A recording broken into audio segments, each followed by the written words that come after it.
everyone, it's Julia and Daniel. From the Sool Company. Indeed, been next to the traditional gamasot, which is here it's used for producing the jam with the blueberries that are grown on the farm behind us, but also traditionally used in home cooking and home brewing. You'd make your steamed rice using the gamasot. So we thought it would be apt to sit next to it. You might even see some samgyeopsal restaurants that will serve their or grill the samgyeopsal on the surface of a gamasot. No way! Yeah, it was actually my first samgyeopsal experience. It was pretty cool. Mine was not so cool. Was it not so cool? No, it was... I ate by myself. Mine was better than that. Yeah.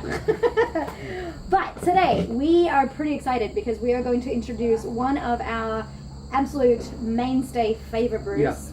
Yeah. Can't sing enough praises of this particular Cheongju. As you can see today, we're not tasting makgeolli. No, this is our first Cheongju. It is. Hey. It is our straight up Cheongju, a huzzah. And it's only right to start with something that we really truly believe in. Sure.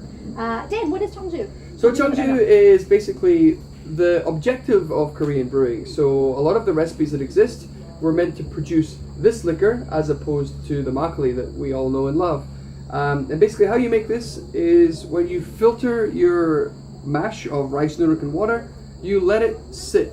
And after a while all the sediment will rest down at the bottom of your vessel and you're left on the top with this very clear, golden, luscious looking alcohol, which you can scoop or siphon off and then drink as you like it. As you like it. And actually, to be honest, as brewers ourselves, and we make a whole lot of alcohol, I tend to often just drink the Cheongju because I love it. It's lighter, and particularly in the summer. You know, a lot of people want to drink like fresh beer or like a light wine, like white wine. This is a drink that kind of sits in that kind of market where if you want something lighter, this kind of will do the job. And it can be compared in a lot of ways to like a dessert wine, or even to the point where it sometimes tastes like a dry white wine as well. So, Poong Jeong Sagye is, like we said, one of our favorite Cheongjus. Poong Jeong Sagye is from an area in, actually, ironically, Cheongju, and which is kind of cool. It's kind of like, isn't it? But it's called a little tiny town called Poong Jeong, and they have 4 seasons. And Sa, Ke means Kejeol, which means season. So this is basically the 4 seasons of Poong Jeong is the brewery's concept. And the beautiful thing about that is that they actually have a representative Korean alcohol for each of their seasons. Yeah. So they've got a Cheongju, they've got a Takju, a Soju, and also a Gwahaju, which we'll talk about in another video, which is a fortified method. But this is something that we just can't stop grabbing for it because it's got so much potential in food pairing and just for drinking for fun. And this is the Poong Jeong Sagye Chun, which is the season of Spring. Good job. Well done. I didn't expect that. Yeah, You no, caught me off because guard. actually I was kind of like, is that like, good job. Yeah, thanks. Thanks, Joe. Yeah. But anyway, so this brewery, what else is really cool about it is that they make their own noodle, which is really hard to find breweries that do put in the work and the effort to make their own breweries. Make their own noodle.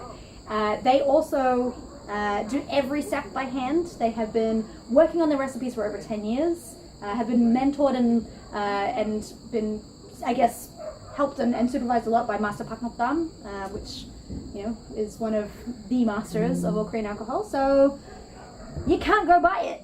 And also the alcohol percentage is a lot higher. Dan, it is. Do you remember? 17? Not quite that high. The Gwahaju is 18, but this is 15. So it's kind of like wine, I guess, in a way. Yeah, well, like a strong wine. It's like a strong wine. So we shall give it a try.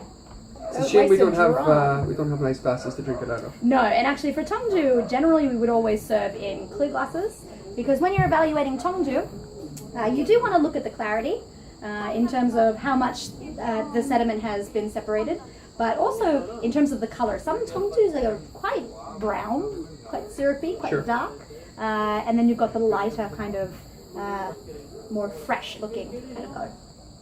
Now it just looks black. Black? Black. Oh, in the cup. Yeah, I thought you meant. I'm looking. Yeah. No, It's I black. think you're right. Ooh.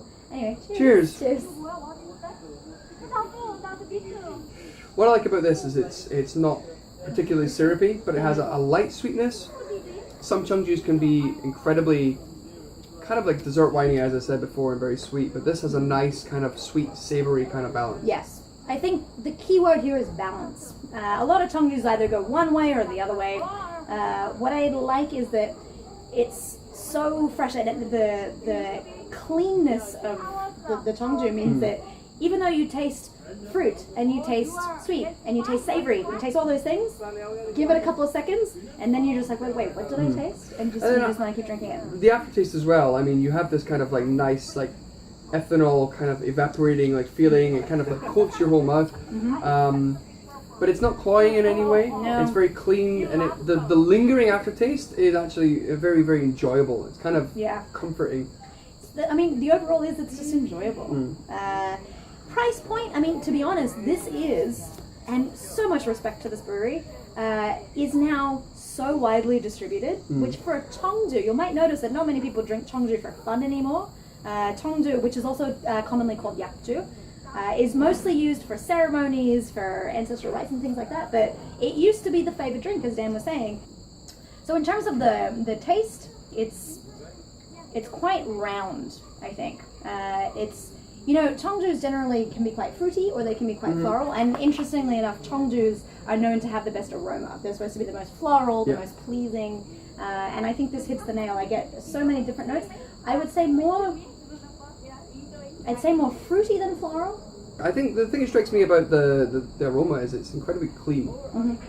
It doesn't have anything that's particularly overbearing. We already talked about the balance. And I think that rings true for the aroma. And I think what's surprising is the aroma is so mild, so gentle. Yeah. And then when you taste it, there is like a sharpness, like there's a slight acidity, but because it's worked so nicely in with the sweetness and the alcohol kind of cuts in at just the right point. Yeah.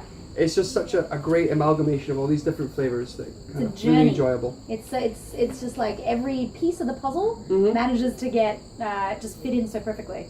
And actually, one thing we haven't mentioned, it can be really tough for makgeolli to be consistent, or for even Cheongju to be consistent. Again, something that I respect this brewery a lot for is that it is very consistent. Sure, I think generally every bottle that we've had of the last number of months has kind of fit within like a very small bracket of variation of flavor. So it's tough to achieve that because all of the components and it being a live culture leads this type of alcohol to be quite volatile. So the nuruk that's used is called hyangonggo, which is a blend between wheat and mung bean. So it's a very traditional style of nuruk that was originated, I think, from the Joseon dynasty.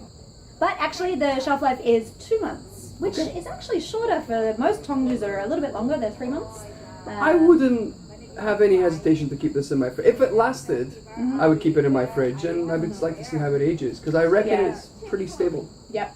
And often the expiry date is more of a guideline. It's more of like how the brewer wants you to enjoy it. Like a sell-by date rather than best before. Yep. That's very true.